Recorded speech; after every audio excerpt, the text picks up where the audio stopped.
again, I'm Diane. Thank you.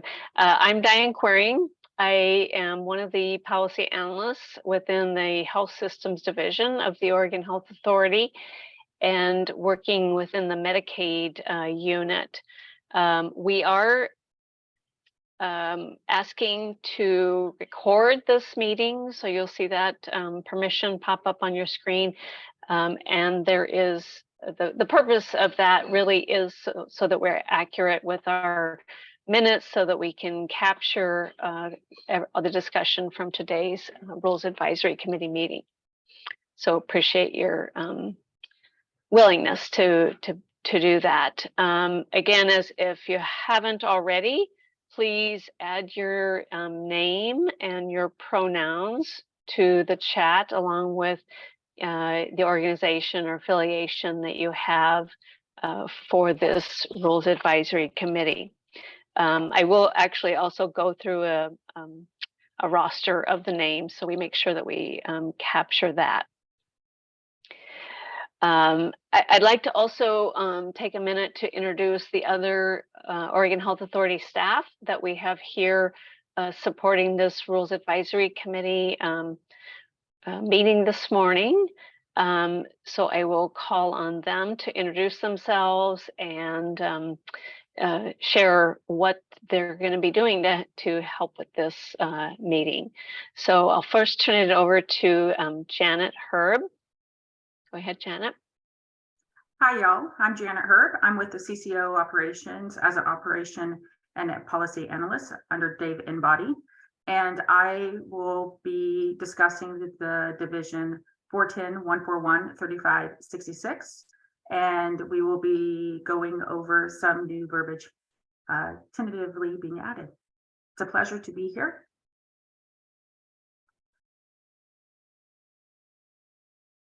Thank you, Janet. And Nita Kumar is here.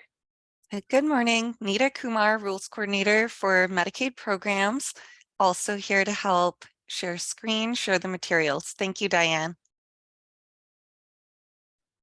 Thank you, Nita. And we also have Kim Stubenrausch, who is here supporting. Go ahead, Kim. Hi, everybody. Kim Stubenrausch. I am here letting everybody in and supporting Diane in whatever way I need. So thank you and welcome. Thank you, Kim. And we also have from our Medicaid team, Mariah Andrews. Hi, everyone. Mariah Andrews, she, her, pronouns. I'll be monitoring the chat. Thank you. Thank you, Mariah. So again, those folks who will be here, participating in facilitating this meeting, so appreciate their assistance.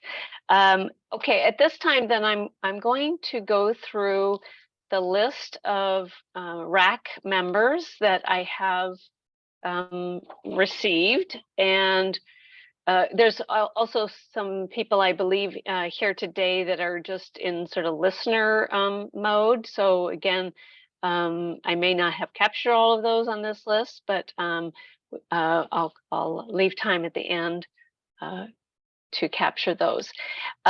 So I will, and I have these organized by first name alphabetically. And so again, if you're willing to come off camera or at least unmute yourself and introduce yourself and let us know which organization or affiliation you're representing at today's Rules Advisory Committee meeting. And also, if you could identify if you are representing a small business, and that is any business that has 50 or fewer employees. We like to be able to capture that to strive to have representation from small businesses. Okay, so Amy Green.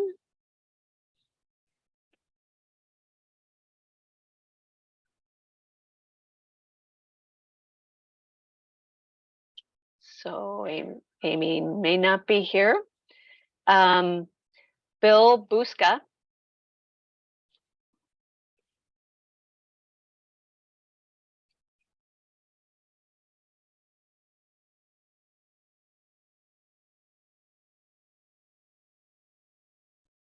Okay. Go down my list here. Catherine Brittain.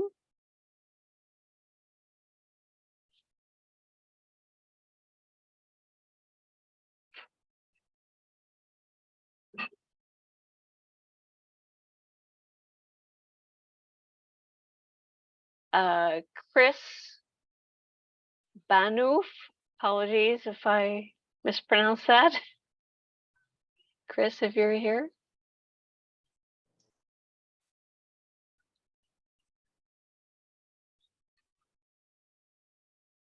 Okay.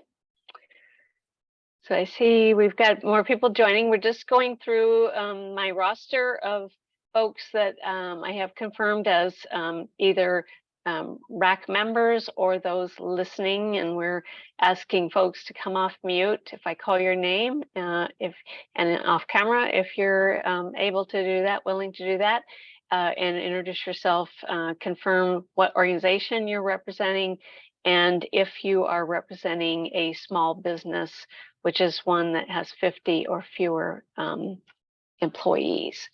Dawn Wallace.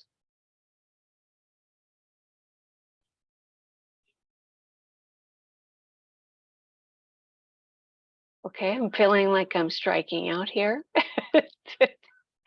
That we've got a large list, so I appreciate the level of interest. We'll just keep going down the list. Delbert Gibson.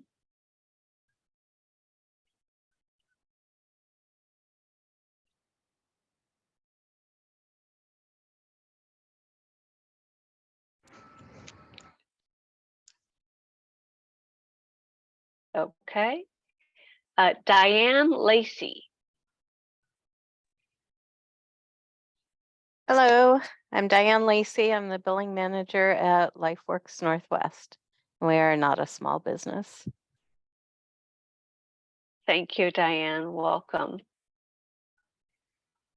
Emily Blank.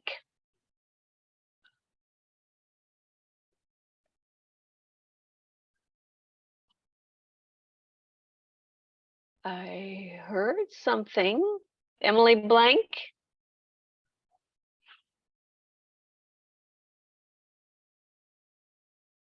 Okay. Let's see. Gianna Russo Mitma.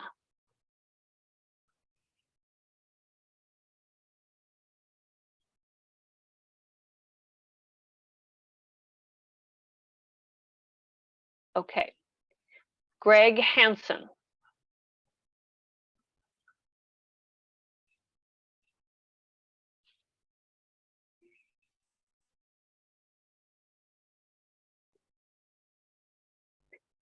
Gretchen Koch. I think my notes said that she wasn't going to be able to attend today, but Holly Jo Hodges.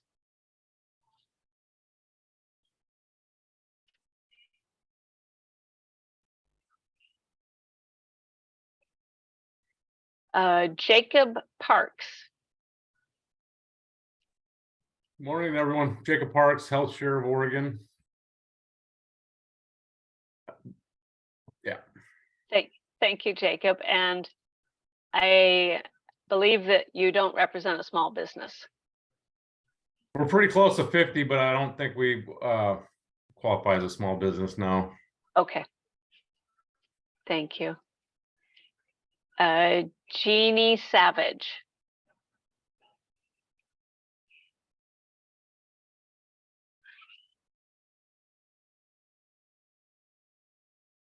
Okay. Jenny Borland.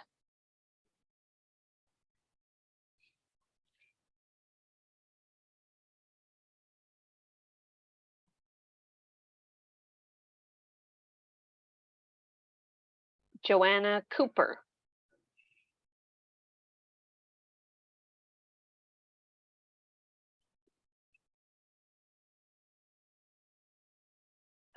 Julie Rowe.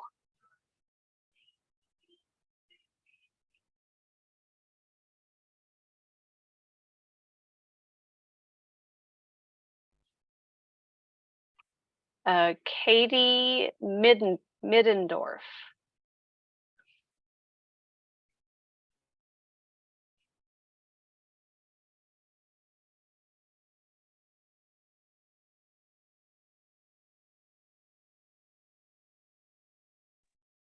Hi, Okay. Diane. I got an email Yes. from Kira Hood from Advanced Health, indicating they couldn't get off mute, so they are here. Okay, thank you. Mhm. If you haven't already, if you could put your name in the chat, that'd be great.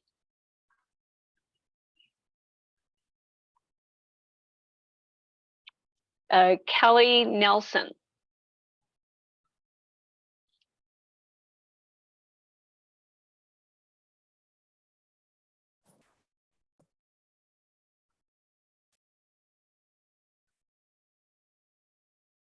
Okay, I'm looking at two screens. That's why I'm back and forth here. Kara Hood.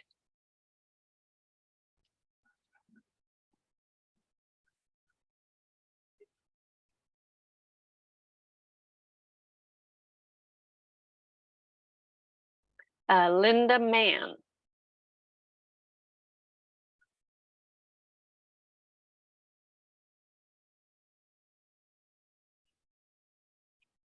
Laura Baker.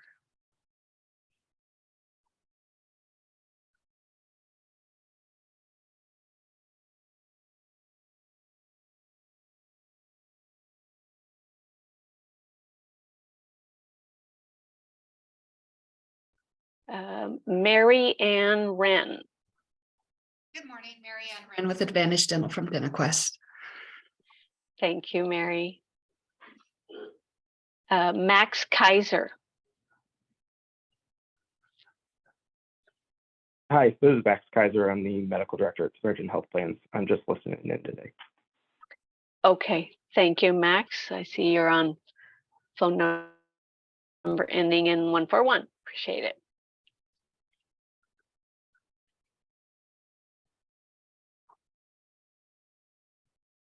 Melinda Richards.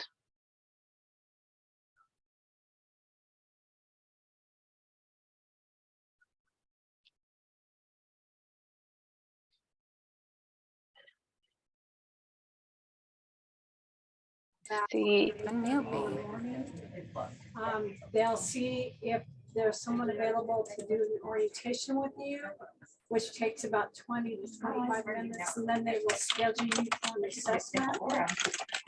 I see Melinda. And they will give you all that information. I see that Melinda is here. Maybe. You're welcome. Yep. Bye-bye. Okay. Okay, can I get your date of birth? Melinda, Hi, Melinda Richards. Sorry, I was having mic problems. Okay. I'm with Yamhill County Behavioral Health, and we are not a small Can I get your first and last name? company. Okay, great. Thank you. Miriam Herman. Hi, this is Miriam Herman. I'm the manager of regulatory affairs with Petroleum Community Health Plan. Thank you. Welcome. Raj Dinavi. I'm sorry, Raj. If you're here, you can come off mute. Correct my pronunciation.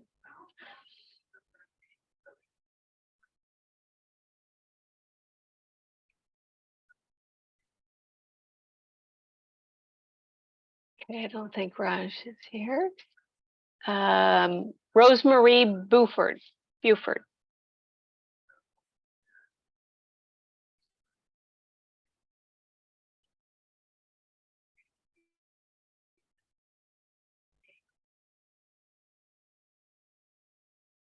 Okay.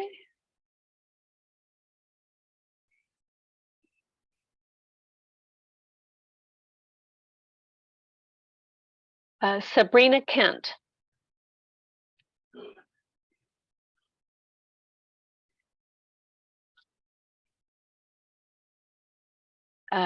Sandy Waters.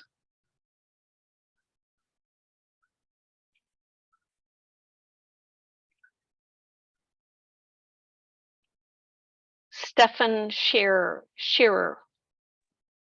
Good morning, Stephen Shearer with Carroll, Oregon, Columbia Pacific CCO, and Jackson Care Connect. Great, thank you, Stefan. Tammy Stump. Good morning, Tammy Stump with Polk County Behavioral Health. Great, thank you, Tammy. Therese Waterhouse. Good morning, I'm Therese Waterhouse with Willamette Nutrition Source, which is a private practice and a small business. We treat almost exclusively eating disorders. And over the past few years, I have worked extensively with the state of Oregon, as well as various counties on needs around people with eating disorders. So I'm happy to be here. Thank you, Therese. Tiffany Ketterman. Hi, I'm Tiffany Ketterman. I'm the director at Health Allies Counseling, and we are a small business. And I'm also here to represent as a board member for COPACT, the Coalition of Professional Association of Counselors and Therapists. Great, thank you, Tiffany. Tone Nguyen. Hi, I'm Tuan Nguyen. I work for Multnomah County Health Services Center. We're an HIV clinic, not a private business, so I don't think we would be classified as a small business. Thank you, Tuan. Todd Jeter.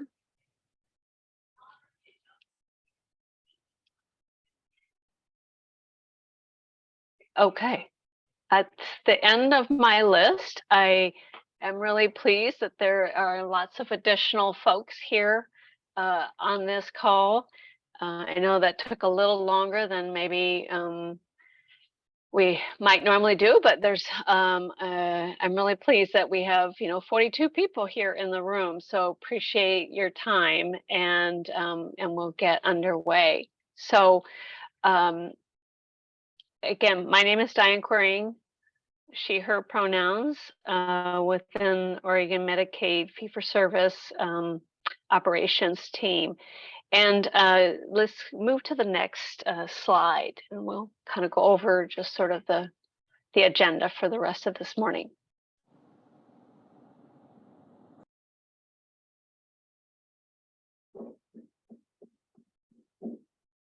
I do see a hand up. Robin, go ahead. Yeah, hi, I'm Robin. I'm from Umpqua Health Alliance. I'm the VP of Clinical Operations there.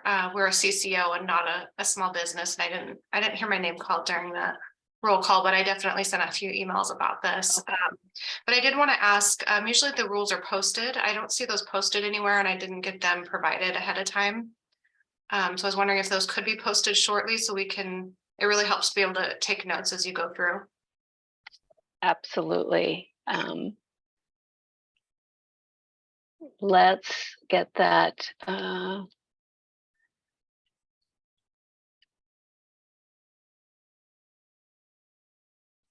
added to the chat at least.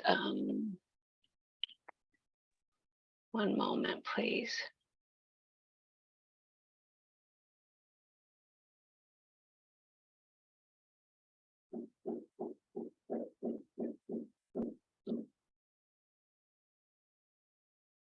And while I'm pulling that up, Nita, if you could move to the next slide.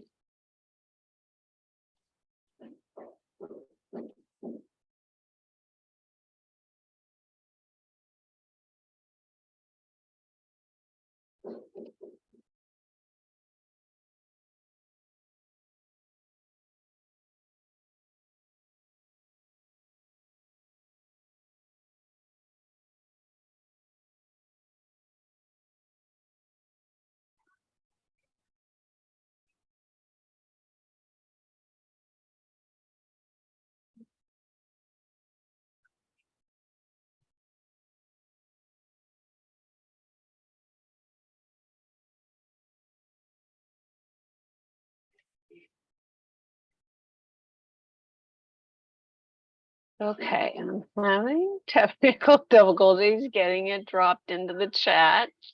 I wonder if Janet, you might be able to work on that while I kind of run down the agenda.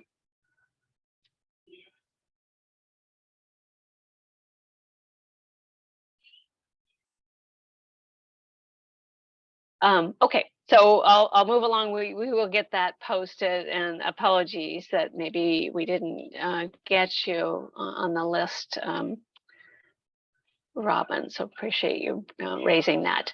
And as certainly as we walk through the information we're presenting with you today, feel free to add comments to the chat. But as you have comments that you want to share verbally, please use the raise hand function to catch our attention so that we can call on folks to off their verbal comments. So all right, looks like maybe we need to have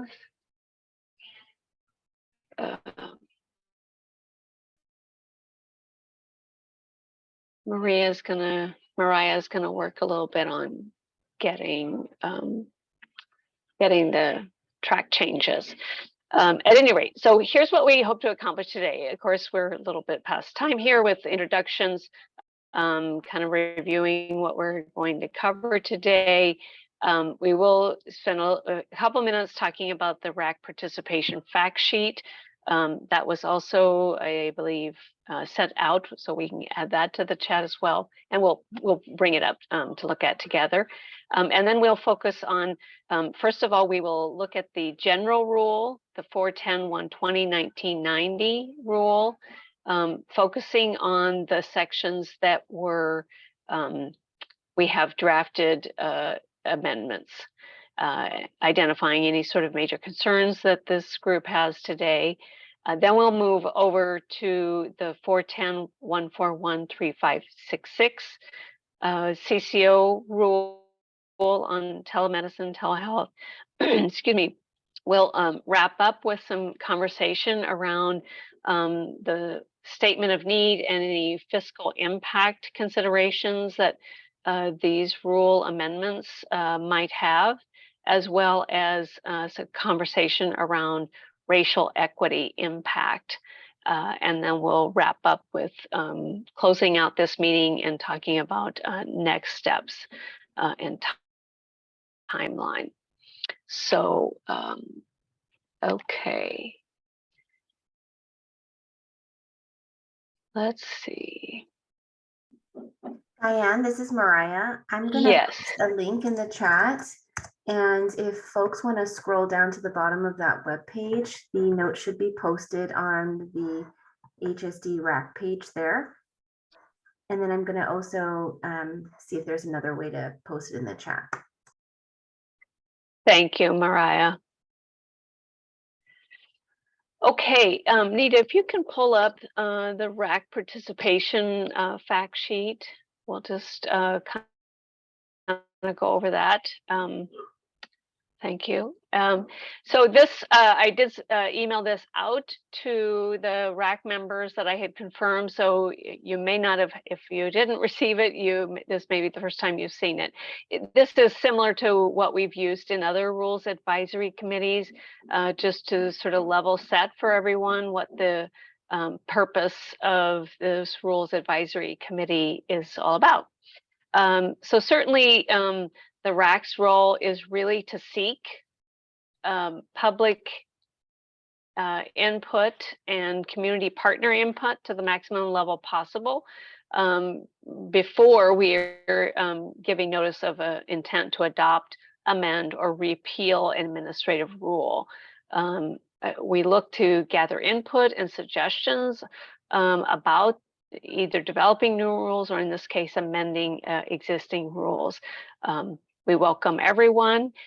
We specifically invite RAC members to participate in the discussion, and we to assure sort of an even voice. If there are individuals representing an organization, there's more than one individual from an organization, we ask that just one person represents that organization or affected community. Okay, you can scroll down a little bit. So just covering, what should we expect?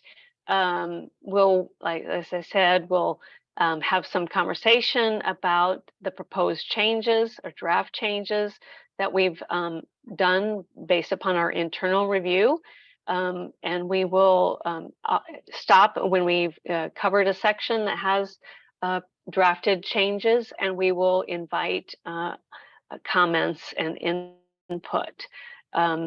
I would ask that as you offer input, if you're coming off mute, to do that. If you could please, again, identify yourself. There's some folks that are probably attending by phone or various devices, so they may or may not see you or see the list of participants. If you could please state your name and the organization that you represent, and then offer your comments.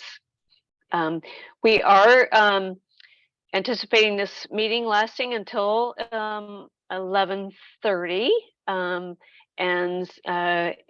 But if you have additional comments that we weren't able to get to today, or you think of as a RAC member afterwards, you're welcome to send those via email to either myself or Janet, and our emails are there by 5 p.m. on Friday, February 3rd, so a little over a week from now. And then just scrolling down to the bottom gives some sort of target timelines that we're looking at for these proposed rules. So certainly we have this meeting today. There will be additional efforts for community engagement through our the Oregon Health Authority's Community Partner Outreach Program. And so it will be a little while before we are ready to file the notice with the Secretary of State's office, aiming for that to happen towards the end of March. And then that kicks off a filing with or publishing that notice in the Oregon Bulletin Board, and the start of a public comment period. And then our aim is to have permanent rules ready to file with the Secretary of State's office by the end of April, so that the new rules or amended rules would be effective in May. So again, those are target dates that we're looking at for this process.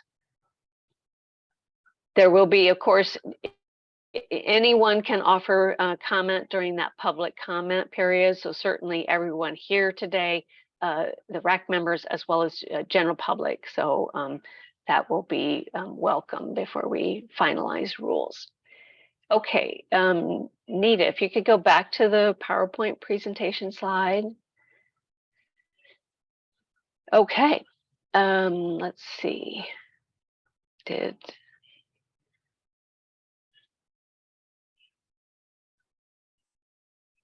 Okay, so let's go ahead to the next slide. We covered the fact sheet, and so we're going to now move into the conversation around the 410-120-1990 rule. And the document that was emailed out and is being displayed right now is the rule, and it combines. So this is a 9-page document, but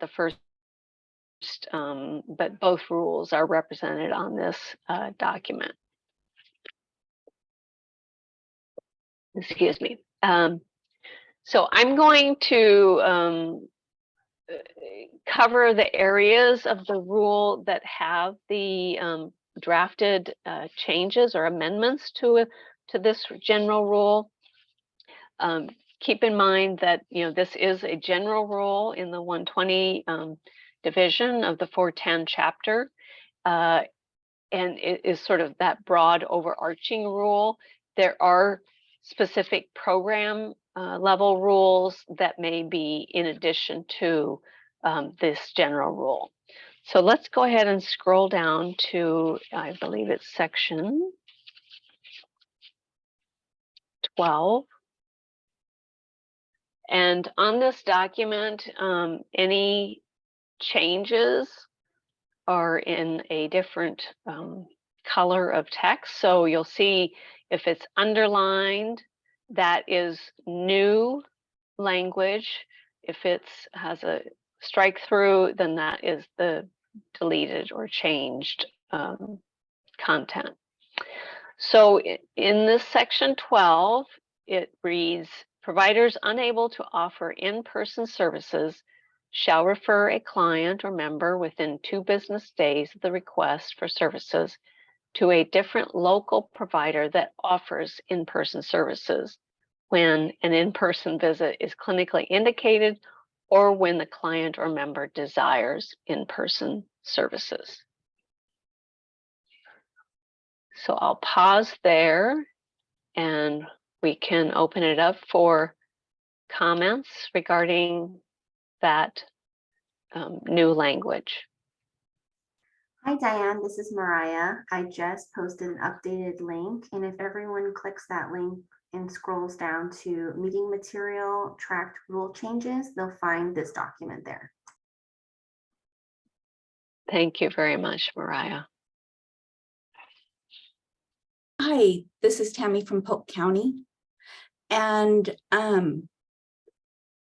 for this to refer an individual within 2 days to a provider that offers in-person services, my main concern with that is, as the CMHP, we most likely will be the one that this falls on because we're a safety net. And it is extremely hard. I know that there's been a lot of incentives offered, but trying to compete with agencies that allow providers to work from home and have their selection of people has made it extremely hard recruiting people that are willing to work on site. So I would like to see that the providers that offer that are unable to offer in-person services actually form relationships with other providers or come up with the means that they can provide that services, especially since they're funded with Medicaid, so that we're not being asked to provide all of those services, yet losing our staff to the providers that don't offer in-person services, because it's a wonderful benefit for a lot of people and they really want to work from home. And we have a hybrid, but this scares me a lot. Thank you, Tammy. Appreciate that perspective from that local public health authority. Tiffany, I see. Go ahead. Sorry, Tiffany Ketterman from Health Allies and also COPACT. And Tammy, I just really appreciated your comment. It was interesting to hear the other side of the perspective. We're a small group practice. We have 25 providers and we have encouraged people to go back to in-person. We have, out of 25 people, only 2 that were willing. And out of those 2, they're having trouble even getting clients to return to in person. So I feel like this rule is just a little early. I don't think the community is ready yet for in-person services to be encouraged at the level the rule changes seem to be encouraging. And it puts a burden on providers to sort of press people to be in a place where they're just not ready to be. For us, even finding another provider that might have available, it's one thing to refer to another business that states they offer in-person services, whether that business actually has openings, another issue. And I feel like sometimes these rules just encourage providers to say, yes, we did it, we made the referral, but then they fall through the cracks because there really isn't someone to catch them on the other side. So yeah, I think just overall, I'm concerned this is a little early. And Tiffany, to go back to that, I think there are some people that love and do great with telehealth. And we're kind of finding it surprising how many people do want to be back in person. But I think those might be some of the higher need individuals. I'm not sure. And so that's even a greater burden as a CMHP. You know, we offer the case management, the QMHA type services as well, but we also need to provide QMHP services, and the capacity of rooms with everything else coming out the crisis, we're overflowing our current building. So renting it or finding another building adds additional cost, and it's scary. And I love the idea that telehealth has opened up services to so many more people. That's just absolutely amazing. It's just, we can't compete with you guys for QMHP level individuals.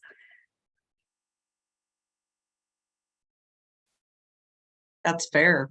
I mean, and I do agree that I think that this is going to lean towards people with higher acuity as well, because it is the folks, you know, we serve people with a low to moderate acuity, and those folks are not interested in going back to in-person services yet. They're just not.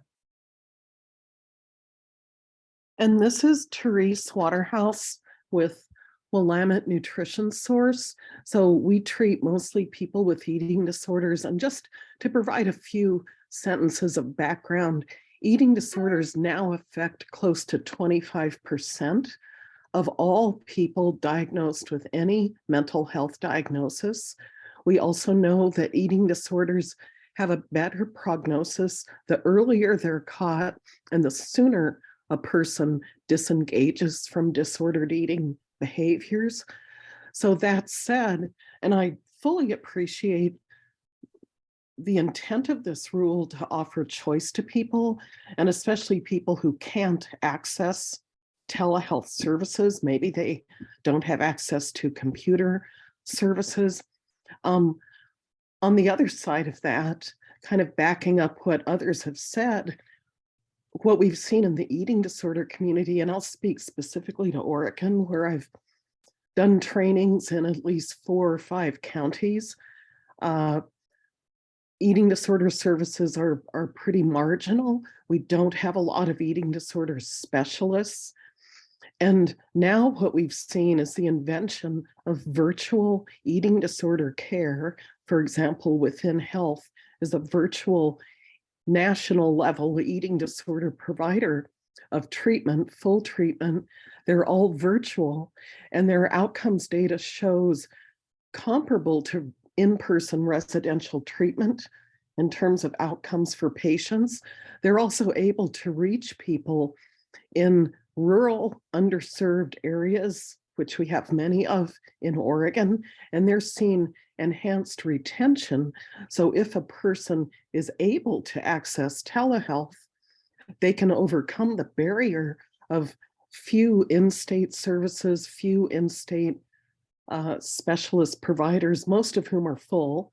By the way, regardless if they're doing telehealth or in person, people are full.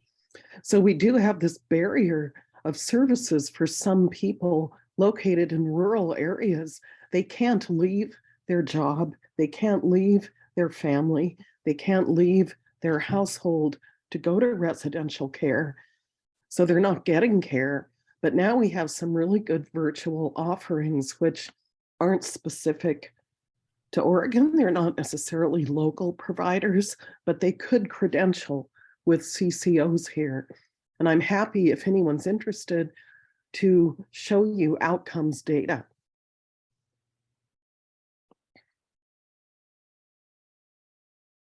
Appreciate I do want to disclose that, Therese.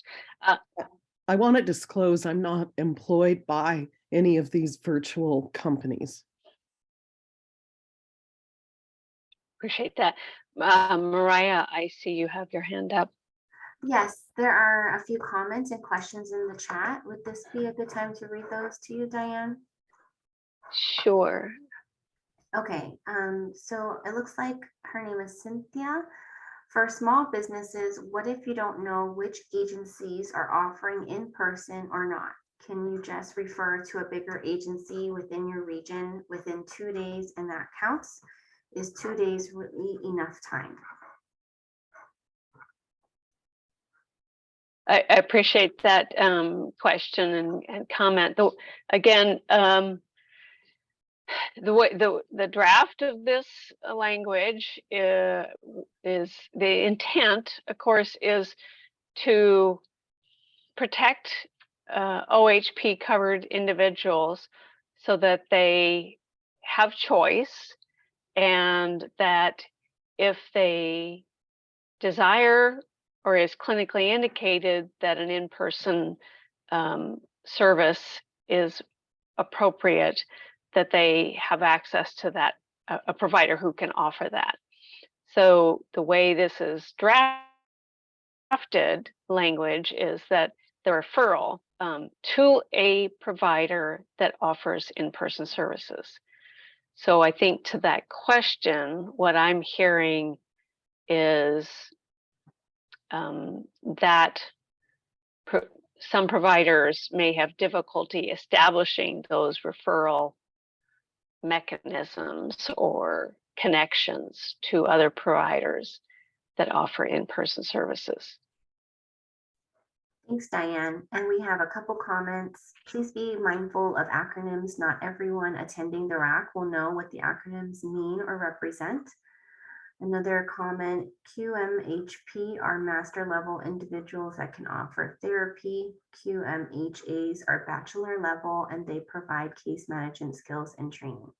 And then the final question is, this updated language sets an expectancy of how soon the referral should be referred out to another provider. Given that the receiving office is backed up with referrals, is there language to support the expected time to respond to the referral?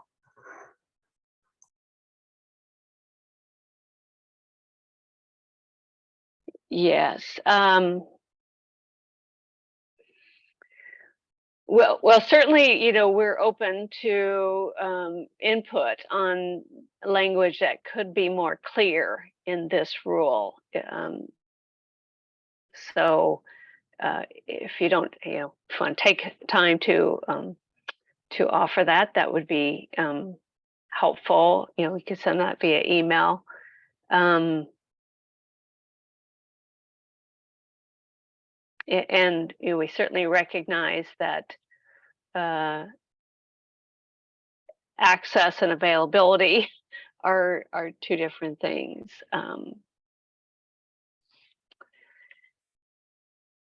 And just a reminder, as you're offering comments,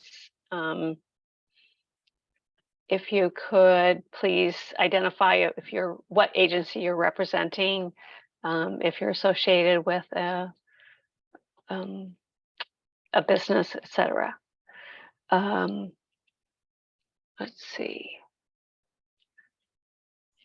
I do think I believe, I don't know if the acronyms were called out, but it's my understanding, Tammy can correct me if I'm wrong, that QMHP is qualified mental health professional and QMHAs are qualified mental health associates. Associates, that's what I was going to guess. Thank you, Tammy. Sorry. That's okay. And I don't know if I use CMHP or not, but that's the community health provider. Okay, thank you. Thank you.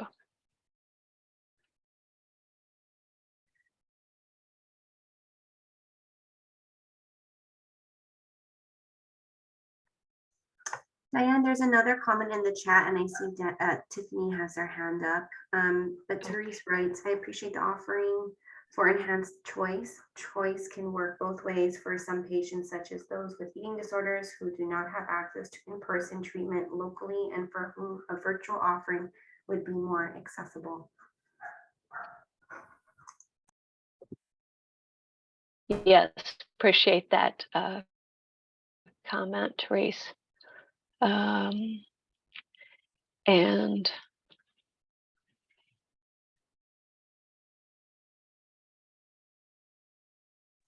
Tiffany has her hand up, Diane. okay, go ahead. Tiffany Ketterman with Health Allies Small Business. I just had a thought in regards to encouraging the enhanced choice. Maybe part of this is putting, as a small business, and I heard someone else comment too, it does become a bigger burden, I think, on small businesses to develop resources that maybe we don't have access to, that a lot of the community health clinics do have access to. And maybe that goes back to my comment earlier about, do we just refer and hope that they don't fall through a crack because the place we're referring to is already overburdened. One of the things that's been super helpful is to be able to contact, for example, Care Oregon and have them help to, for lack of a better word, maybe manage those referral sources. If we could just refer back to Care Oregon, for example, to our CCO to manage who has openings, that would reduce the burden on small business to again, it takes us time and manpower and quite a bit of upkeep in order to keep in contact with who might have openings, because those numbers are pretty small right now. So that may be a helpful solution. Yes, thank you for that. Oh, I lost my, make sure I'm on, not muted. Thank you, appreciate that perspective. Yes, and I think there are some pieces that you brought up that we will cover in the 141 CCO related rule that talk a little bit maybe about that care coordination piece. Okay, I think I'm not seeing any more hands. Diane, there's two folks with their hands up. First, Robin, and then Tammy. Okay.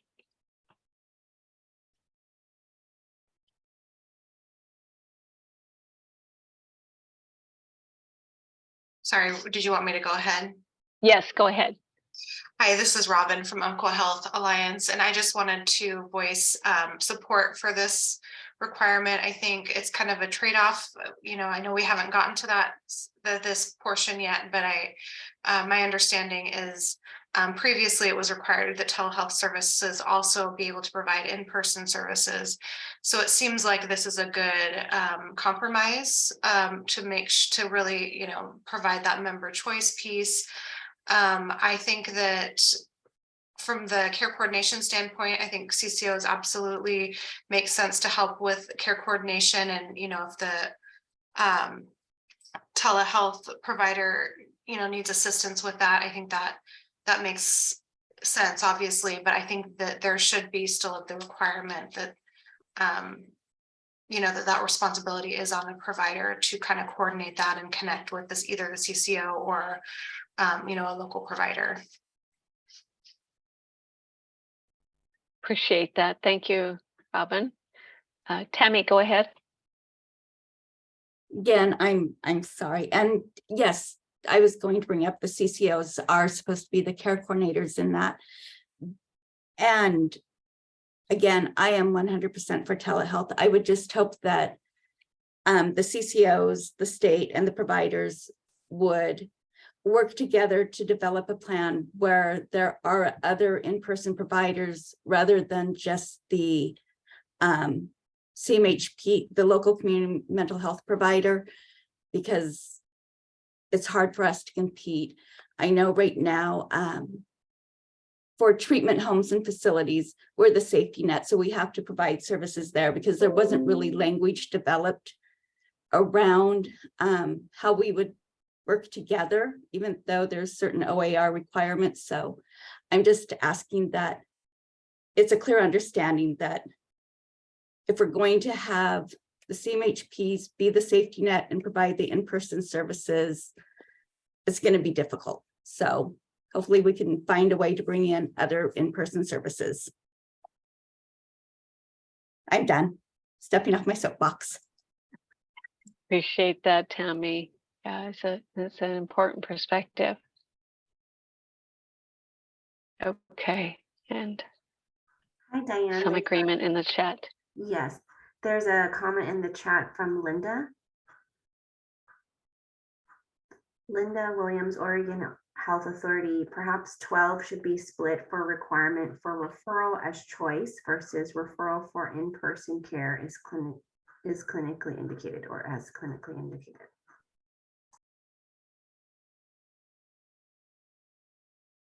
Okay.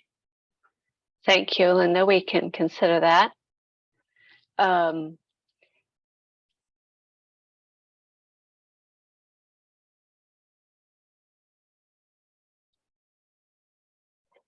Let's go ahead and scroll down, Nita, to I believe it's section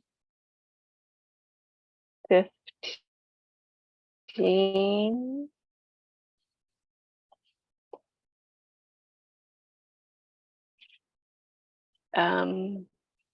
So this is part of what was previously brought up, that we removed the language about the fact that providers who offer telemedicine or telehealth delivery of services we remove the part about also offer in-person services. So we remove that language. Again, striking that balance about member choice as well as protecting members that really would like to have in-person services or need to have in-person services. All the other components of section 15 still apply in terms of being enrolled with the Oregon Health Authority, et cetera. So any comments regarding the language removed in section 15?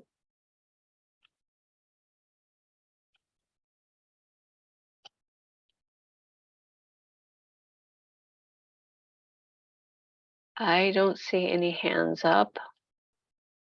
There's a few comments in the chat, a few agreements with Linda Williams, and then Therese says, thank you for the change in section 15. Okay. Appreciate that. Okay, let's move, scroll down, Nita, to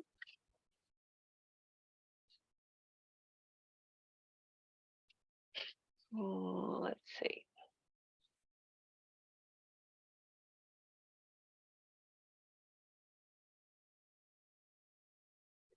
Yeah, 16.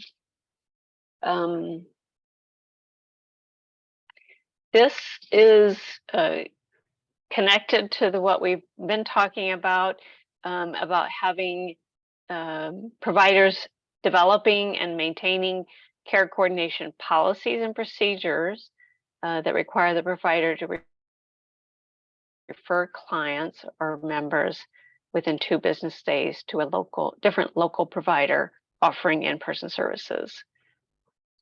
So I would anticipate similar comments or inputs that we've been talking about. This just has to do with developing those policies and procedures.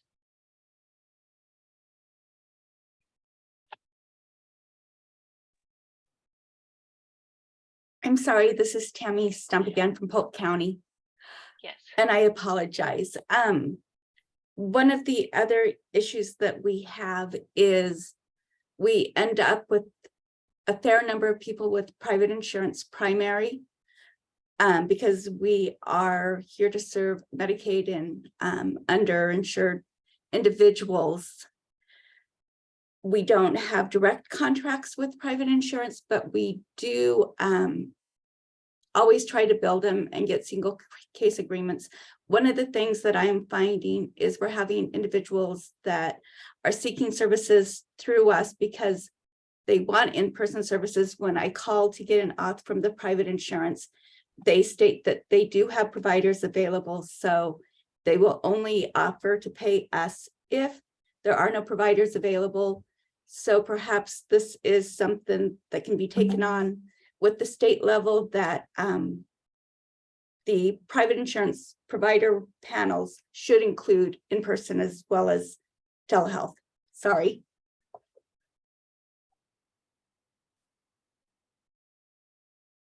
Thank you, Tammy.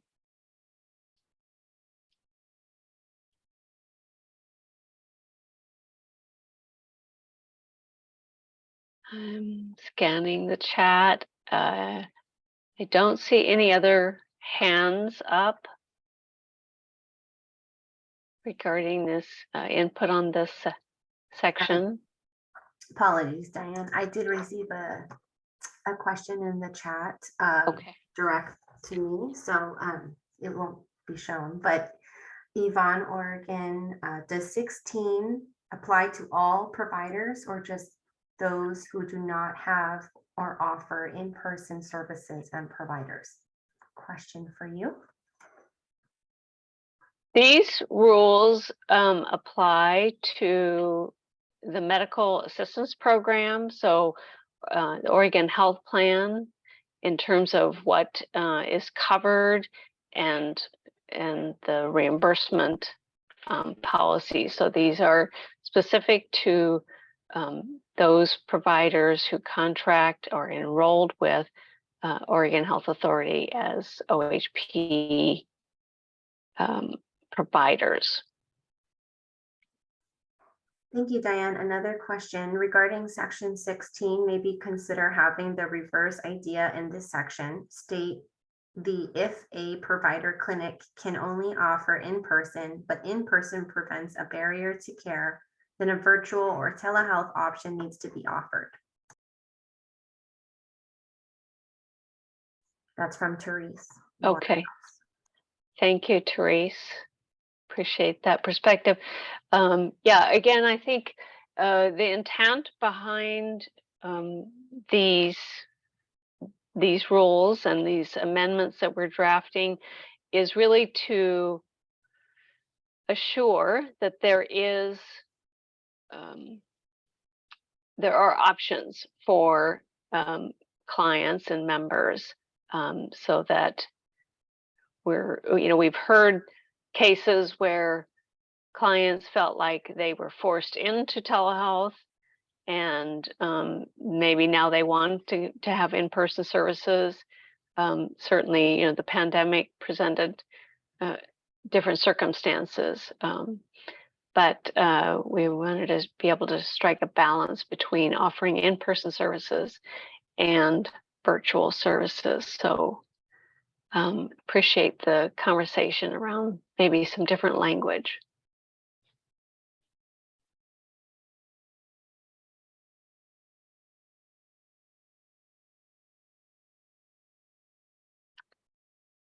Okay.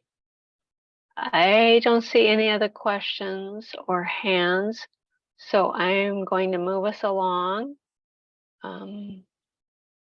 Scroll down to it's within section 17, subsection B.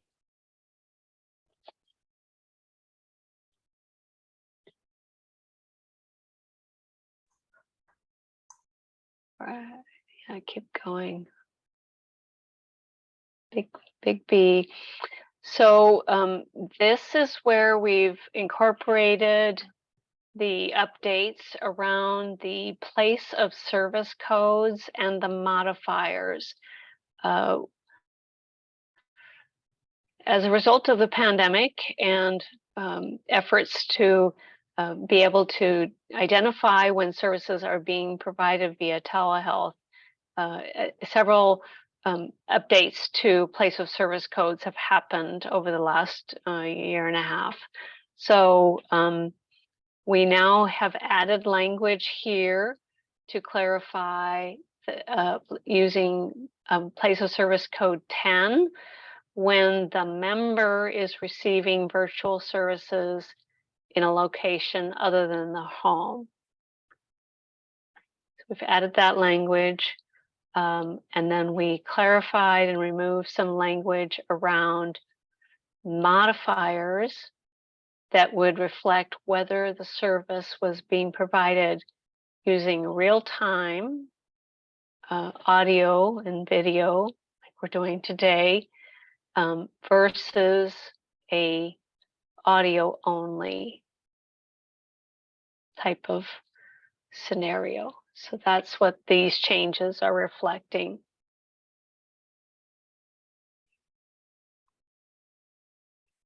I'll pause there for comments, questions, input about these edits. Is Tammy Stump from Public Polk County Health Services, and I truly am not trying to take over everything here, but my only concern, because we do offer services that are community based for our team, if there would be a little more about what in-home is versus 10. CMS has that 10, the caveat, patient is located in their home, which is a location other than a hospital or other facility where the patient receives care in a private residence. So I'm seeing some of our staff looking at O2 as being in the community, not specifically in a facility that offers services. So I'm just hoping we can have clarification around that, because people aren't always in their home when we are talking to them on the phone. But thank you. Sorry, done. Diane, Thank you, Tammy. Go ahead. There's a question in the chat for you from Therese. Do you know if these codes and modifiers are what private insurance are using? It has been confusing to those in private practice to have so many various payers use different codes. Thank you for that question. These are codes that have been established through the CMS, or Centers for Medicaid and Medicaid Services.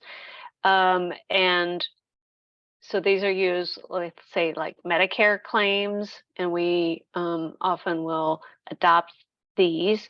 I do know there is variability with private payers, and the purpose of having these place of service codes and modifiers to distinguish synchronous or real-time interactive virtual services versus audio only is really to be able to capture that data for terms of utilization and outcome, and for potential concerns about fraud, waste, and abuse. So I don't know, I think the question about private practice is probably outside the scope of this Rules Advisory Committee, but I appreciate that that is very real, that different payers require different things.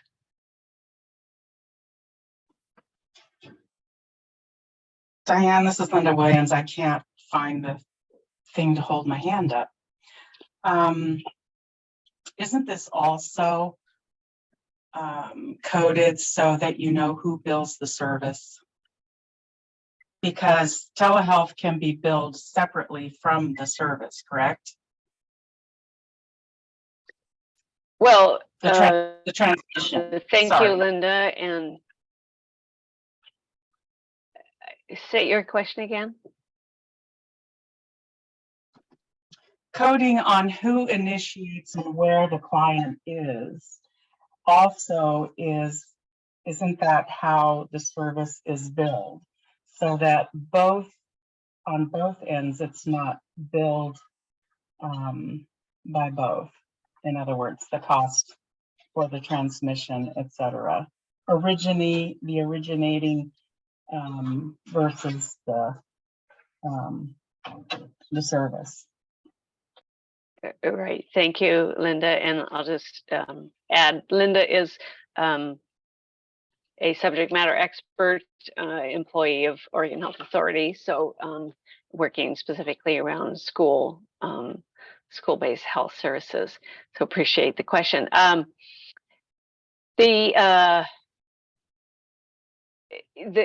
think what you're referring to, Linda, is that facility fee, which is a separate procedure code.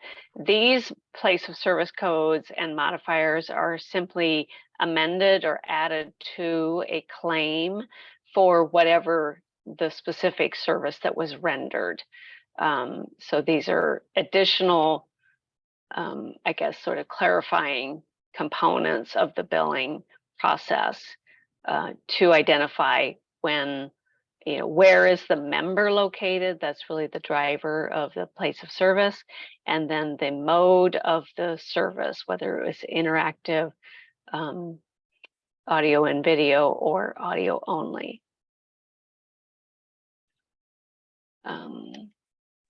Diane, there's another comment and question for you in the chat. Okay. Question is, shall I read those to you? Yeah, go ahead. Okay. This may present a challenge to setting services up in our system for clinicians to choose from. Maybe this is not the proper place to discuss provider approaches to meeting this rule. Maybe discuss at our BH all provider meeting, ? From Yvonne. Okay. And then another question is, what is the BH all provider meeting?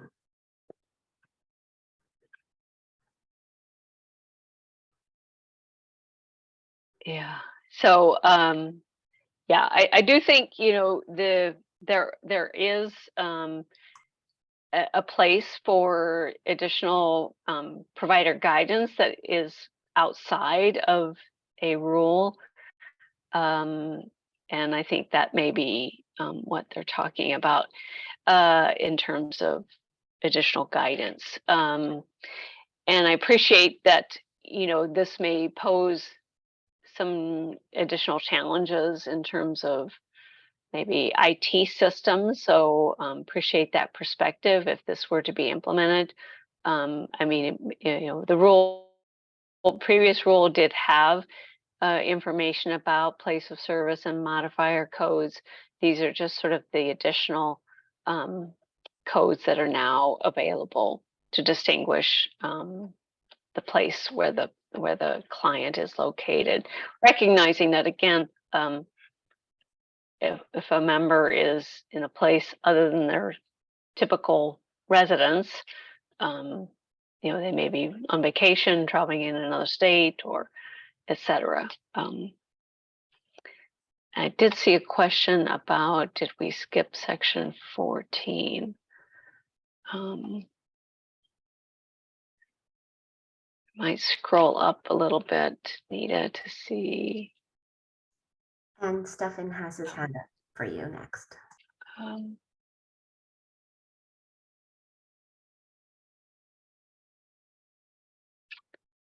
I think really the edit, these were just some changes in the numbering as a result of, some of this is just as you change one number, you insert a number, then all the numbers thereafter are changed. So I think that was the piece. So go ahead and scroll down.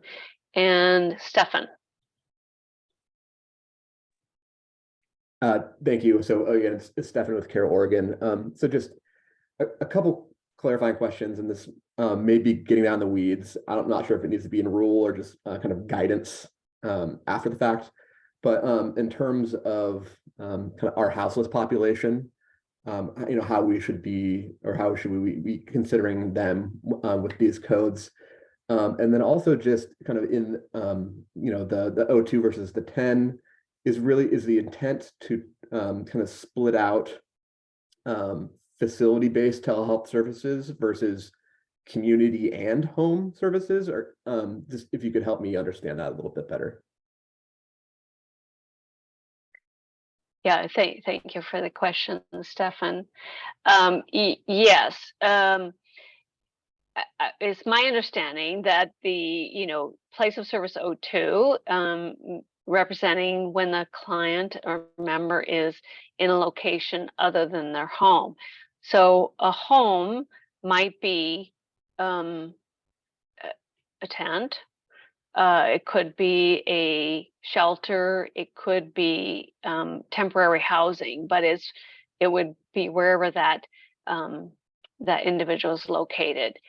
Again, then my understanding is for place of service O2, if they're in a place other than their home or their residence, so that could be a traveling situation. But I agree that perhaps some of that detail or examples could be part of some sub-regulatory guidance document. So appreciate that.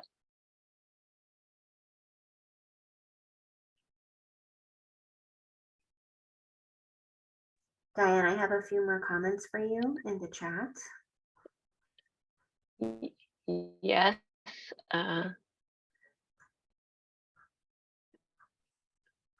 I'm seeing that as a medical coder builder, there is agreement about the place of service updated, that there is something with what Medicare is using. Did I miss other?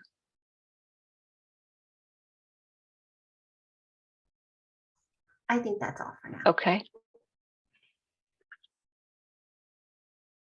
I want to be mindful of our time here, so let's go ahead and move. Go ahead. Oh. All right, let's go ahead, Nita, and scroll down to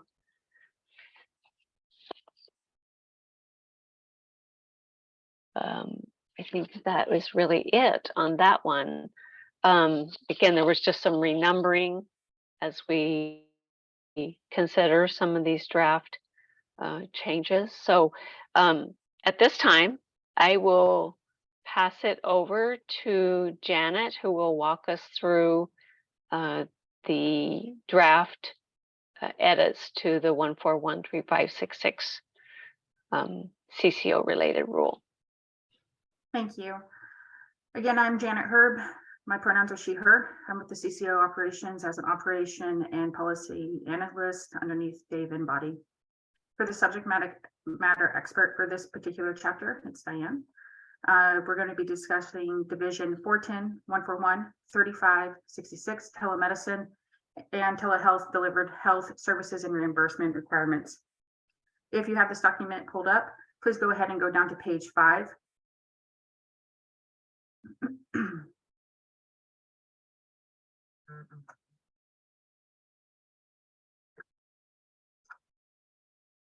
And if you can please go down to the number 4.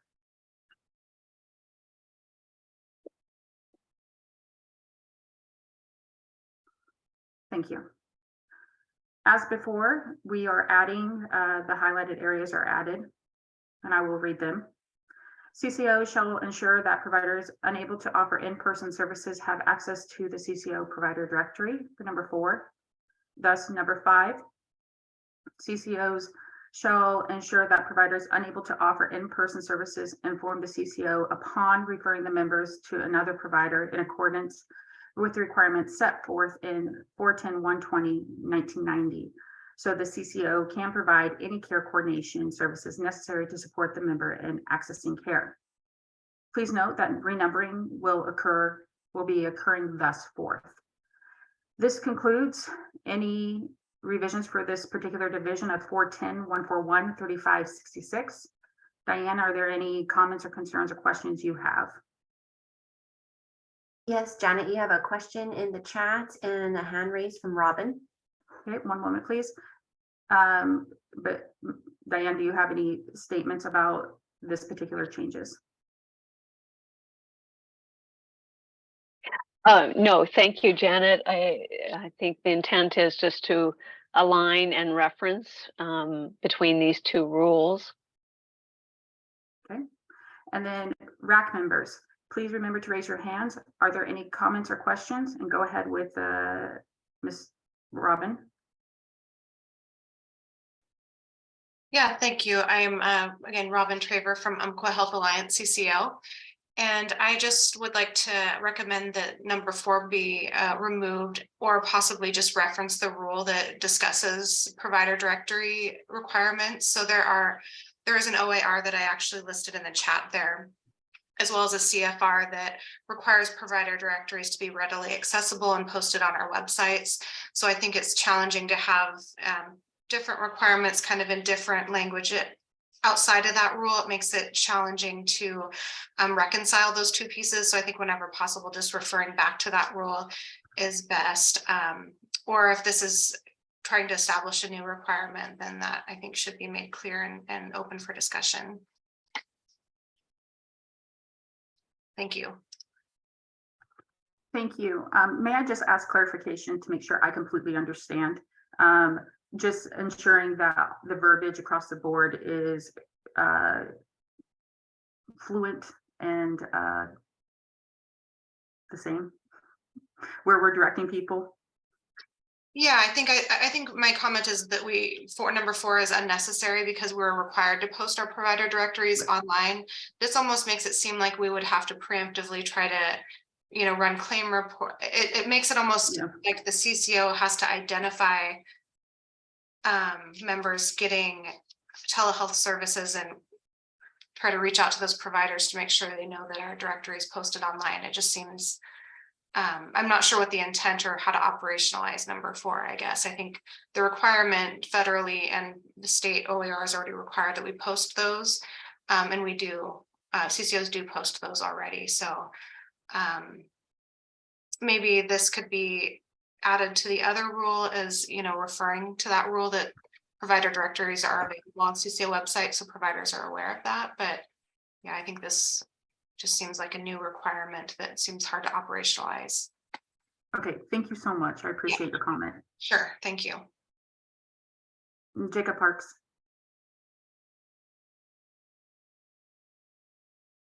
Hi, Jacob, Health Share of Oregon. My comment is along the lines of what Robin's getting at. I'm looking exclusively at 4. Can we stick to 4 and then have it's time for 5? Sure. Okay. Yep. So yeah, it's unclear to me what the universe of providers are that need to have access. Is it participating providers? Is it and so I think Robin's solution gets to the point even more directly that this is redundant. If we do want to have this present in this rule, I think we should define the universe of providers. So if it's participating providers, maybe that helps clarify that. And then and then the unable to offer in-person services. I mean, I just think we have to make the handbook accessible to all providers. And so I don't think we need that modifier in there. I think that number 4 can say CCO shall ensure that participating providers have access to the CCO provider directory. Okay.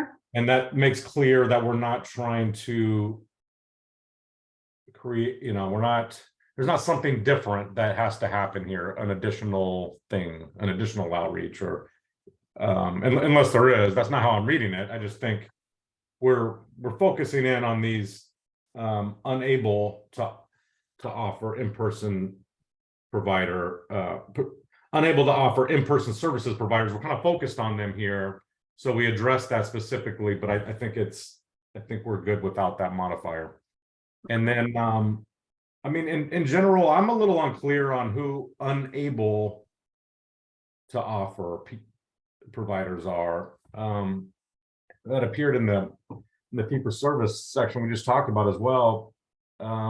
So kind of while I have the open mic, I do want to suggest that maybe we use a different term there to distinguish organizations that have chosen not to offer it from organizations that do offer it, but can't offer it to everyone because they don't have availability. That seemed to be the two, and a lot of that discussion was around those two groups. And I'm not sure unable is clear. Not clear to me who those organizations are. And then, yeah, so that's what I have on 4. Thanks. Thank you for your comments. I really appreciate it.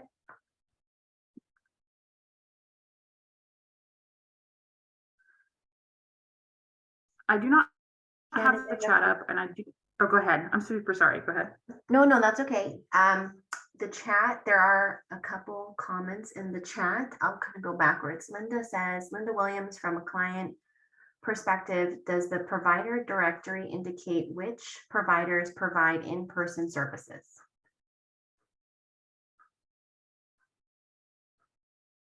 Another question or comment, shortage of providers using telehealth providers for speech, audiology, etc., may not all offer in-person services.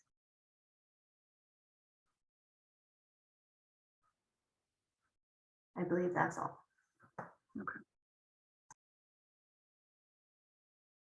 Well, and I think I want to just address one aspect of it. Many times providers do both, right? I think that's one thing we've talked about previously, that there are a hybrid situation going on, but there's either too many clients or customers or individuals that need assistance, and the wait lists are just huge.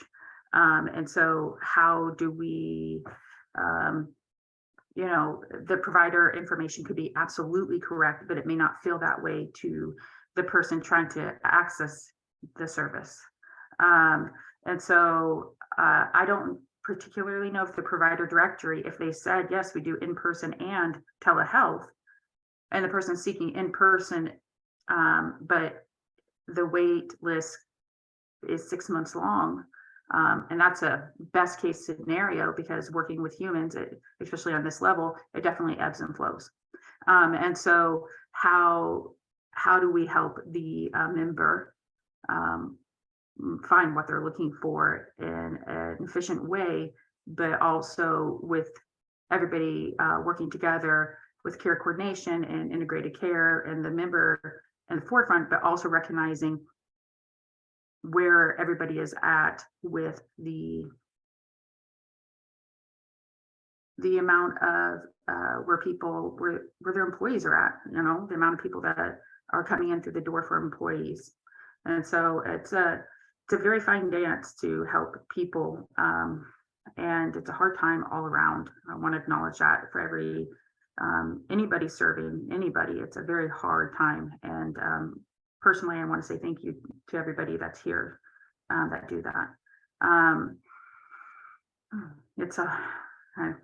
I know there's a lot of sleepless nights, so thank you. But that is a good question regarding the provider directory, if it says in person or not in person. But I know that can change, and I know many entities have so many subgroups and sometimes the subgroups are in their own silos.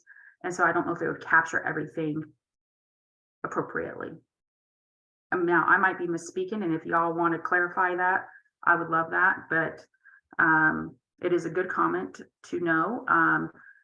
But sometimes there might be a little bit more of delineation on the member side that might need to occur.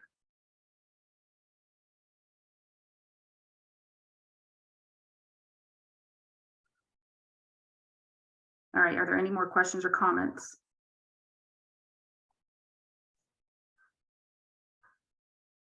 No. Okay. Yeah, sorry, I had my hand raised. I don't know if it's visible. Oh, I'm so sorry. I couldn't see it. Go ahead. No worries. I just wanted to address that question and the rule that I previously referenced, and I'll put kind of the rule in the chat, the verbiage from the rule here. It's the 410. 3585, section 6, number 8, it is H or G, I apologize. It does discuss that is a requirement in the provider directories to indicate whether the provider offers telehealth and in-person appointments. So that should be included as a requirement for all the CCO provider directories that are publicly posted, readily accessible in machine readable format on our websites. So I think, you know, again, referring back to that rule instead of number 4, just even saying we do feel like something needs to be said, that just saying CCOs shall comply with rule that I referenced here, instead of adding new language that could be interpreted differently. I really appreciate that, and I appreciate the visual as well. Any other statements or comments? So this is Linda Williams. The reason I brought that up is because in seeking services for my mom with dementia, I can get service when I try to get services. They'll tell me in person may take 6 months, but they can offer telehealth sooner, and that gives that patient the opportunity to make the decision then and there. I want to go ahead with the telehealth because I don't want to wait 6 months or that kind of thing. So that was the reason why I posed that the way I did. So thank you. No, that's a great member perspective. I mean, I think that is something as a, you know, a personal experience that we probably all have had at some level, or know somebody that has had to do that. And it would be lovely. And it sounds like, at least at this level, we can indicate, yes, there's this hybrid that exists for this particular entity, or nope, absolutely not. So our members can go seeking out what might fit their lifestyle the best.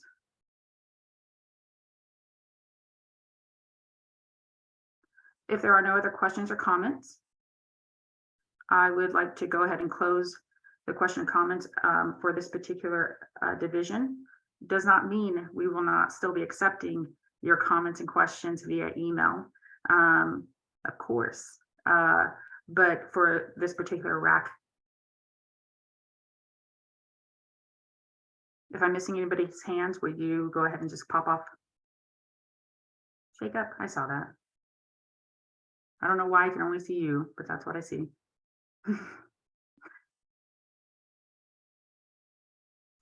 You're muted, Jacob. So on number 5, I understand we're imposing an obligation on the CCO, and that primarily revolves around an actions taken by another organization. It's not uncommon, and in fact, the next 3 or 4 sections all more or less do the same thing. I just wonder, for that section 5 in particular, because the turnaround is so tight, and I'm reading the turnaround, the 2-day turnaround. We're section 5 references the 1990, and I'm reading that to mean the 2-day. Is that correct? Am I understanding that? Is my understanding. Diane, do you want to clarify if we're off base? No, that's correct understanding. Yeah.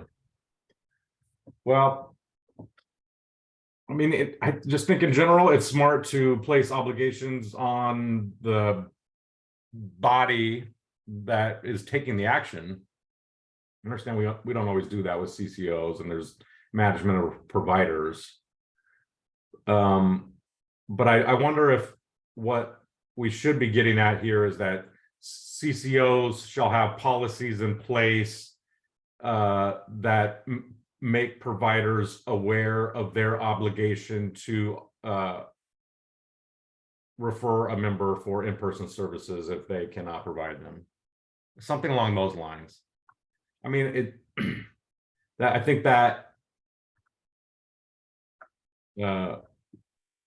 gives the CCO the obligation that we really want them to do, and then keeps the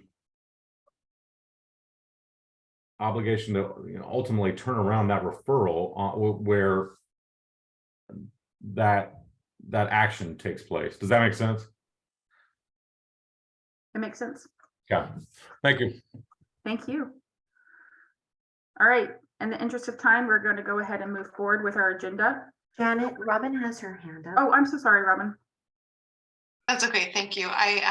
I just wanted this again, Robin from Umpqua Health Alliance Coordinated Care Organization. I just wanted to agree with what Mr. Parks just said. That this one is kind of a bit challenging, just thinking through, especially when you say all providers. I mean, it might be helpful to have network providers. It's challenging to enforce requirements on providers that are not contracted with us. There isn't really a mechanism to do so, and some rule does prohibit prior authorizing some of these services, so there really isn't a good mechanism to enforce it. So I do like the recommendations from Mr. Parks to kind of maybe allude to that we should have policies and procedures in place, encouraging this collaboration.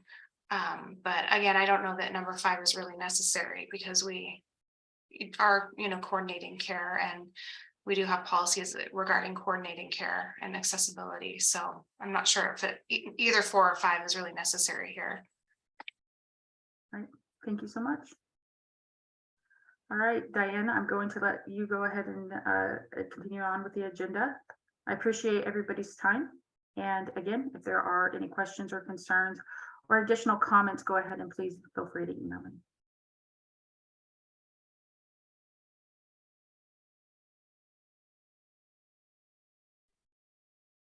Thank you, Janet, and everyone. Good conversation. Nita, if you can go back to the PowerPoint slide. So we're now at the point of, we've talked, and some of this has been brought up already in the conversation thus far around the draft rule changes.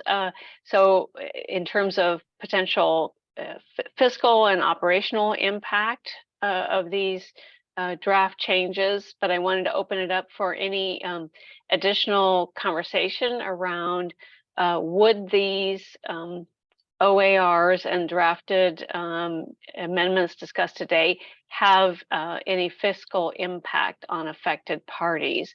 And if so, it was that a negative impact, a positive impact, et cetera. So open it up for any additional comments. I know there's been folks from the billing perspective, offering comments about is this these additional modifiers and place of service codes, would there be systematic changes that might have a fiscal impact or other aspects? So I'll just pause and open that up.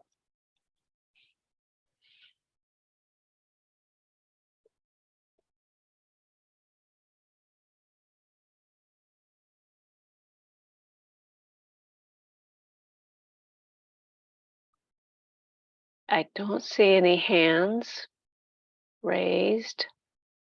Comments. Mariah did put in the chat a reminder that RAC members may submit written comments to either Janet or myself by 5 p.m. on February 3rd, so a week from tomorrow.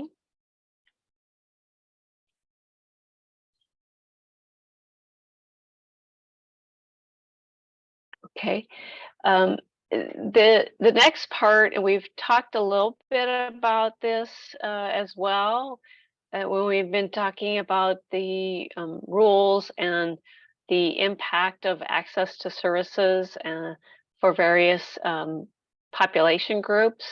But I wanted to maybe start the racial equity conversation with just a little bit of sort of level setting and remind those or introduce those here today that the Oregon Health Authority has a strategic goal to eliminate health inequities by 2030.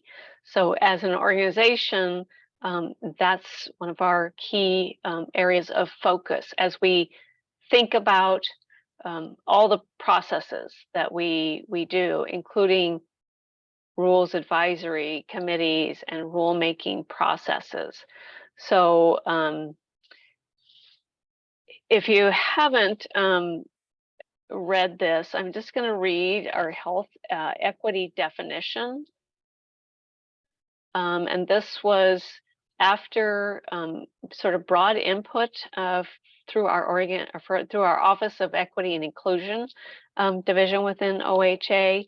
And so our health equity definition is that Oregon will have established a health system that creates health equity when all people can reach their full potential and well-being and are not disadvantaged by their race, ethnicity, language, disability, gender identity, sexual orientation, social class, intersections among these communities or identities, or other socially determined circumstances.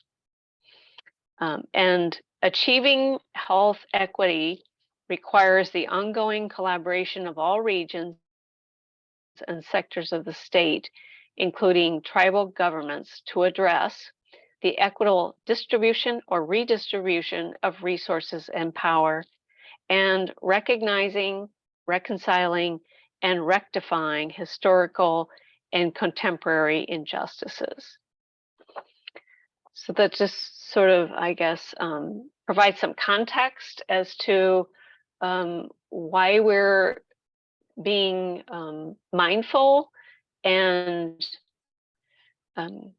intentional about, as we work within Oregon Health Authority in rulemaking processes, we are striving to be more inclusive in these rulemaking processes, making sure that we have voices who have been underrepresented here in the rulemaking process, knowing that you know that's a difficult task. So I just wanted to open it up for any additional comments that this group might offer about, do these rules and the draft amendments that we've presented today affect racial or ethnic groups in different ways?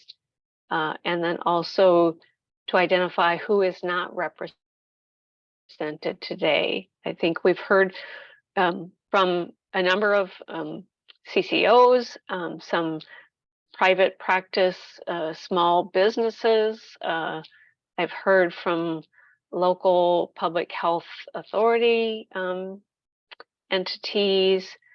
I think what we haven't necessarily heard today is that member voice, which is an important part of this, because that's really the purpose of the work that we're doing. So I'll pause there and just open it up for additional comments and conversation.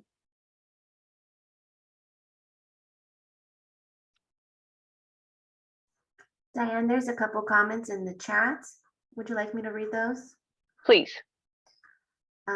First, it reads, it would be great if state would follow CMS guidelines. CMS did away with the GT modifier a while ago, but the state still requires it for behavioral health services, which looks like it will be changing now. Private insurance denied our claims with GT, so we have to resubmit the service without the GT. And then another comment is, I just want to confirm my understanding. POS 2 and modifier GT is current rule, but adding POS 10 and modifier 93 is proposed and not currently in effect. Yes, that is correct. And yes, I know we're a little behind from what the CMS, when they initiated some of the updates to the modifier codes, and these proposed changes are not in effect, but this is part of this proposal or the draft changes to these rules. So thank you, Yvonne.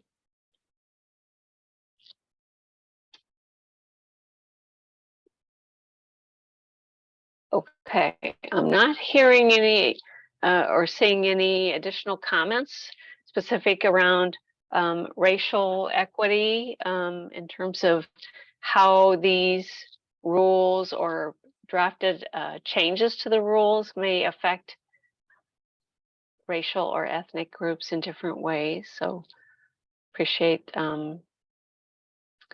consideration of that, and just know that this, this RAC today is just one step in the rulemaking process. Again, we anticipate there will be additional efforts to connect with the voices of our community partners and members. And that will happen before we go to the next step of some additional amendments based upon today's conversation, any written comments that we receive, and that ongoing community outreach. So I see a hand from Robin. Yeah, hi, Robin from Umpqua Health Alliance, CCO. I just, regarding your question of the impact of these rules, I think that it's a positive step in, expanding, access, and just telehealth in general is positive. I think, again, referring to our provider directories, I believe the Real D data, so that racial, ethnicity, language, that data will be available, I believe, in provider directories if it's not currently already. So I think that, allowing telehealth does have another option for individuals to try to find a provider that they feel like align with their values and background. So I think it's a positive step. Thank you. Appreciate that comment, Robin. Thank you. Yes.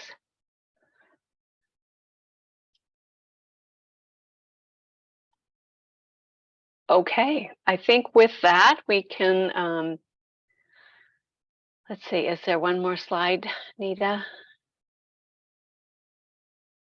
So I think we can get close to wrapping up this Rules Advisory Committee meeting. Again, I want to express my gratitude for everyone that's here today, in particular our RAC members. I know there were also a lot of other interested individuals here, so I appreciate the level of interest, and I also want to thank the rest of the OHA staff who are here supporting this meeting. So again, the next steps is that RAC members can submit their additional written comments to either myself or Janet, and our emails are there, and it is, maybe I can put those in the chat as well. I think actually Mariah already did that, so thank you, Mariah. Again, we will be having some additional community engagement with support from our OHA Community Partner Outreach Program that will be taking place over the next couple of months. And our intent is that we would be ready to file a notice of proposed rulemaking with the Secretary of State in late March. And we will notify RAC members when that is ready, but it's always posted on the Secretary of State's office page as well. There will be a public comment period that will take place in April. And again, the goal is that we would have a permanent rule ready to file at the end of April, so that a new rule, any amendments, would take effect in May of 2023. Janet, do you have any additional comments about this?